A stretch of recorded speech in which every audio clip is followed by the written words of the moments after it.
ತಮ್ಮ ಕಾರ್ ತಗೊಂಡೆ ಅಂತಲ್ಲ? ಹಾಂ 7 ಲಕ್ಷ ಆಯ್ತು. ಹೌದು, ನಾನೊಂದು ಕಾರ್ ಬುಕ್ ಮಾಡಿದೆ. ಓಹೋ 7 ಕೋಟಿ. ಕೆಂಪು ಬಟನ್ ಹತ್ತಿರ ಗಾಳಿ ಆಡ್ತದೆ, ನೀಲಿ ಬಟನ್ ಹತ್ತಿರ ನೀರಿನಲ್ಲಿ ತೇಲ್ತದೆ. ಒಂದು ಚಪ್ಪಾಳಿ ಹೊಡೆದ್ರೆ ಸಾಕು, ಅಷ್ಟು ಬಾಗಿಲು ಓಪನ್ ಆಗ್ತದೆ. ಹೊಡಿತಾನೆ ಇದ್ರೆ ಹೊಡಿತಾನೆ ಇದ್ರೆ ಎಲ್ಲ ಬಾಗಿಲನ್ನು ಕಿತ್ತು ಬಿದ್ದು ಹೋಗ್ತದೆ. ಮೊನ್ನೆ ಟ್ರಿಪ್ಪಿಗೆ ಹೋಗಿದ್ದಾನಂತಲ್ಲ? ಹಾಂ ಗೋವಾ. ಹಾಂ, ನಾನು ಹೋಗಿದ್ದೆ. ಎಲ್ಲಿ? ರಷ್ಯಾಕ್ಕೆ. ಪಾಸ್ಪೋರ್ಟ್ ಅದ ನಿಮ್ಮ ಹತ್ರ? ಪಾಸ್ಬುಕ್ ಉಂಟಲ್ಲ ಬ್ಯಾಂಕ್ನಲ್ಲಿ.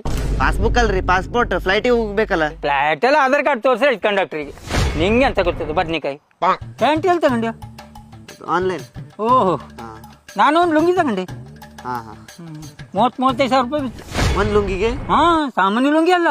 ಹಾಂ ಲುಂಗಿ ಒಳಗೆ AC ವೈಫೈ ಎಲ್ಲ ಅದೇ. ಕಡೆಗೆ ಸೆಕೆಂಡ್ ಪಿ ಪರ್ಸೆಂಟೇಜ್ ಎಷ್ಟಾಯ್ತಾ? ನಂದು 92 ಆಯ್ತು ಅಷ್ಟೇ. ನನ್ನ ಮಗನ 99.9999 ಆಗದೆ. ಚಲೋ ಆಗತ್ತಲ್ಲ. ನಮ್ದು ಯಾವಾಗ ಚಲೋನೆ. ನೆಕ್ಸ್ಟ್ ಎಂತ ಮಾಡಿದ್ದಿ? ನೆಕ್ಸ್ಟ್ ನ್ಯೂಟನ್ ಸ್ಕೂಲ್ ಆಫ್ ಟೆಕ್ನಾಲಜಿಲಿ ಅಡ್ಮಿಷನ್ ಮಾಡ್ಬೇಕಂತಿದ್ದೆ. ಓಹ್, ಅದೆಲ್ಲ ಬರ್ತದೆ? ಅದೆಲ್ಲ ಬರುದಿಲ್ಲ, ನಾವೇ ಹೋಗ್ಬೇಕು. ಅದು ಡೆಲ್ಲಿ ಮತ್ತೆ ಪುಣೆಲಿ ಉಂಟು. ಈಗ ಬೆಂಗಳೂರಲ್ಲೂ ಒಂದು ಹೊಸ ಕ್ಯಾಂಪಸ್ ಆಗದೆ. ಇಲ್ಲಿ ಸ್ಟೂಡೆಂಟ್ಸ್ ರಿಯಲ್ ವರ್ಲ್ಡ್ ಸ್ಕಿಲ್ಸ್ ಕಲಿತರು, ಲೈಕ್ ಕೋಡಿಂಗ್. ಓ ಎಸ್ ಎಸ್ ಎಸ್. ಮತ್ತೆ ಇಲ್ಲಿರೋ ಟೀಚರ್ಸ್ ಎಲ್ಲ ಸ್ವಿಗ್ಗಿ, ಗೂಗಲ್ ಇಂಥ ದೊಡ್ಡ ದೊಡ್ಡ ಕಂಪನೀಸ್ ಇಂದಾನೆ ಬರ್ತಾರೆ. ನೀವು ಯಾವಾಗ ಅಡ್ಮಿಷನ್ ಕೊಡವ? NSAT ಹೇಳಿ ಒಂದು ಎಂಟ್ರೆನ್ಸ್ ಎಕ್ಸಾಮ್ ಉಂಟು, ಅದು ಅಟೆಂಡ್ ಆಗ್ತಿದ್ದೆ ನಾನು. ನಿಮ್ಮೆಲ್ಲರಿಗಾರು ಇಂಟ್ರೆಸ್ಟ್ ಇದ್ರೆ ನನ್ನ ಬಯೋ ಲಿಂಕ್ ಅದೇ, ಕ್ಲಿಕ್ ಮಾಡಿ ರಿಜಿಸ್ಟರ್ ಆಗ್ಬೋದು. ಹಾಂ ಹಾಂ. ನಿಮಗ 99 ಮಾಡೋಣ ಅಂದ್ರಲ್ಲ, ನೆಕ್ಸ್ಟ್ ಎಂತ ಮಾಡ್ತಾ? ನೆಕ್ಸ್ಟ್ 2ನೇ ಕ್ಲಾಸಿಗೆ ಹಾಕ್ಬೇಕಂದ್ ಮಾಡಿ. 2ನೇ ಕ್ಲಾಸ್ ಮತ್ತೆ 99 ಮಾಡಿದ್ದು? 1ನೇ ಕ್ಲಾಸ್ನಲ್ಲಿ